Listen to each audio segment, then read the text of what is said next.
Percent ಪಡೆದಂಥ ಝೋಯಾ ಸೈಯದ್.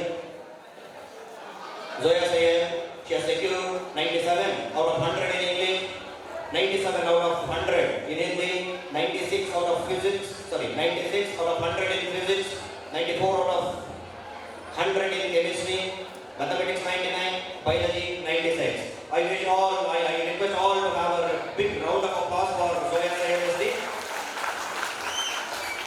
ತಪ್ಪೇನಾದರೂ ಹೋಗಿ ಅವರ ಸುಖಿಯಾದಂಥ ಝೋಯಾ ಸೈಯದ್ ಅವರು ಶೇಕಡ 97 ಅಂಕಗಳೊಂದಿಗೆ ಕಾಲೇಜಿನ ಟಾಪರ್ ಆಗಿ ಮತ್ತೊಬ್ಬ ಟಾಪರ್ ಆಗಿ ಹೊರಹೊಮ್ಮಿದ್ದಾರೆ. ಝೋಯಾ ಸೈಯದ್ ಹಾಗೂ ಅವರ ಪೋಷಕರು ಈ ಒಂದು ಕಾರ್ಯಕ್ರಮ ಬಂದು ಗೌರವ ಸ್ವೀಕರಿಸಿದ್ದಾರೆ. ಅವರಿಗೆ ಅಚೀವರ್ಸ್ ಪ್ರಜ್ಞಾ ಕಾಲೇಜಿನ ಪರವಾಗಿ ಹಾಗೂ ಸನ್ಮಾನ ಕಾರ್ಯಕ್ರಮ ನೆರವೇರಿಸಿಕೊಟ್ಟಂತ ಮಾನ್ಯ ಶಾಸಕರು ಕೂಡ ಧನ್ಯವಾದಗಳನ್ನ ಅರ್ಪಿಸ್ತೇವೆ.